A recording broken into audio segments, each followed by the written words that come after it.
जो clean chit प्रधानमंत्री नरेंद्र मोदी जी ने 20 जून 2020 को चीन को दी थी, उस क्लीन चिट की धज्जियां उड़ा दी गई, इसी हफ्ते उड़ा दी गई। तो डीजीपीज और आईजीपीज की मीटिंग हुई थी अभी, उस मीटिंग में एक रिसर्च पेपर पुलिस अधिकारियों ने ही पेश किया था। और उस मीटिंग में कौन कौन मौजूद? उस मीटिंग में मौजूद थे अजीत डोभाल साहब, गृह मंत्री साहब और आला अधिकारी, सुरक्षा और गृह मंत्रालय से जुड़े हुए आला अधिकारी उस मीटिंग में मौजूद। उस मीटिंग में जो रिसर्च पेपर पेश किया गया और चौंकाने वाली उसमें एक बात थी कि पूर्वी लद्दाख में जहां एलएसी है, 65 पेट्रोलिंग पॉइंट्स हैं, ऐसे पॉइंट्स हैं जहां हम गश्ती करते थे, गश्त लगाते थे हमारी सेनाएं, हमारे सुरक्षा बल। उन 65 में से अब 26 हम गंवा चुके हैं।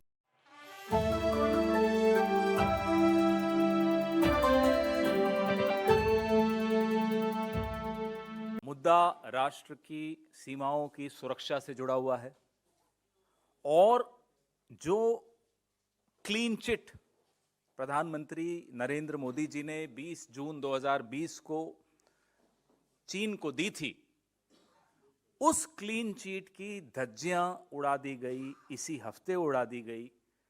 और वो धज्जियां किसने उड़ाई? जो डीजीपीज और आईजीपीज की मीटिंग हुई थी अभी, उस मीटिंग में एक रिसर्च पेपर पुलिस अधिकारियों ने ही पेश किया था। और उस मीटिंग में कौन कौन मौजूद थे?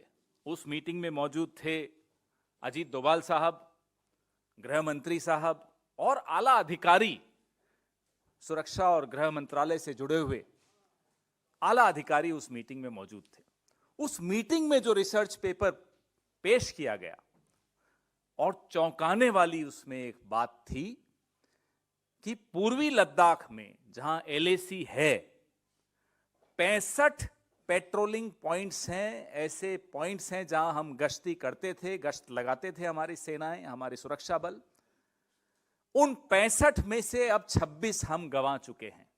मैं दोहराता हूं, पूर्वी लद्दाख में नियंत्रण रेखा के ऊपर के समीप जो 65 ऐसे क्षेत्र थे जहां हमारे सुरक्षा बल गश्त लगा सकते थे, 20 मई 2020 से पहले तक, उनमें से हम 26 अब गंवा बैठे। चीन के कब्जे में जा चुका है। अब वहां हम गश्त नहीं लगा सकते। इससे ज्यादा और स्पष्ट कुछ हो नहीं सकता।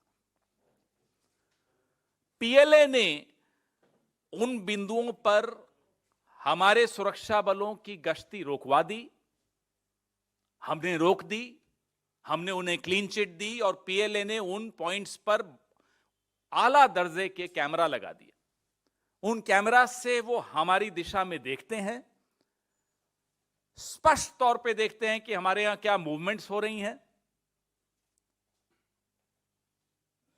और तो और रेबो नाम की एक कम्युनिटी है जो अपने भेड़ बकरी चराने वालों की कम्युनिटी है, जो सदियों से वहां अपने जानवरों को चराते हैं। अब वो वहां नहीं चरा पाते हैं अपने जानवरों को। हम ही उन्हें रोकते हैं कि अरे साहब, आप जानवरों को वहां ले जाओगे तो चीन कैमरा से देख लेगा और आपत्ति करेगा। हमारा चरागाह, हमारे लोग हमारे पशुओं को चराने ले जा रहे हैं, अपने इलाके में चराने ले जा रहे हैं और हम ही उन्हें रोक रहे हैं। मत ले जाओ, चीन को बुरा लग जाएगा। ये है नरेंद्र मोदी जी की चीन से रिश्ते। बार बार दोहराना पड़ते हैं, रोज नए उदाहरण लाते हैं हम आपके सामने। हम क्यों बार बार संसद में इस पर चर्चा करना चाहते हैं और इन रिश्तों को उजागर करना चाहते हैं?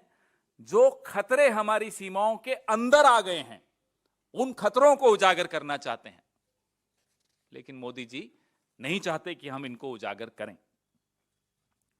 यह खानाबदोश समुदाय है रेबोस, जिसके बारे में मैंने आपको बताया।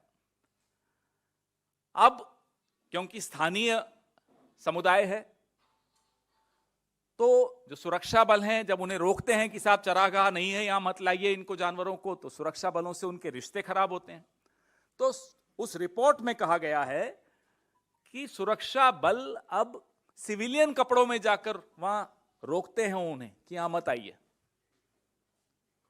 क्योंकि चीन को पता चल जाएगा। क्या पता चल जाएगा? कि मैं अपने ही घर में अपने ही पशुओं को घास चरने नहीं दे पाऊंगा, क्योंकि पड़ोसी को बुरा लग जाएगा। ये क्या रिश्ता है आपका इस पड़ोसी से? तो पीएलए की आपत्ति से हम इतने घबरा जाएं, हमारी सरकार इतनी घबरा जाए, अपने ही चरागाहों को पर नहीं जाने दें और नए नए बफर जोन्स बनाते चले जाएं। जब डीएस्केलेशन का दौर होता है, जब सैन्य स्तर की वार्ताएं चल रही होती हैं, तो डीएस्केलेशन का एक दिशा में कुछ कदम उठाए जाते हैं। उस दौरान नए बफर जोन्स बन जाते हैं। बफर जोन का क्या अर्थ हुआ?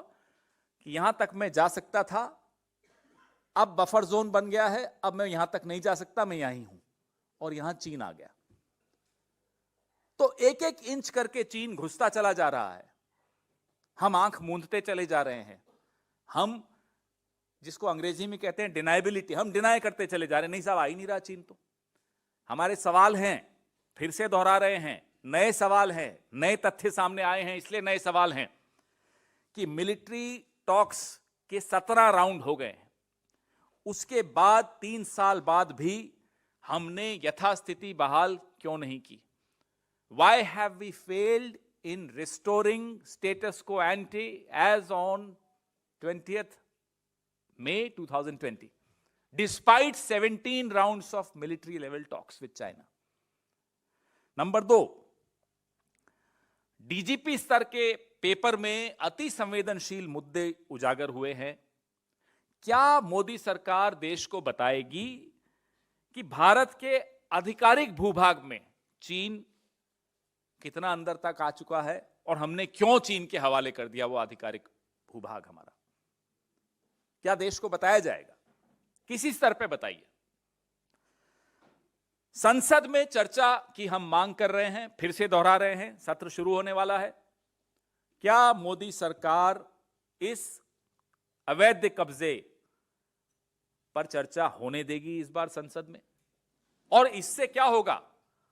मोदी सरकार के हाथ मजबूत होंगे जब विपक्ष और सरकार एक जुबान में चीन को आंखें दिखाएगा, एक जुबान में सवाल पूछेगा चीन से, दबाव चीन पर पड़ेगा। क्यों नहीं चाहते मोदी सरकार कि चीन पर दबाव पड़े? क्या मजबूरी है? आपकी क्या दोस्ती है चीन से?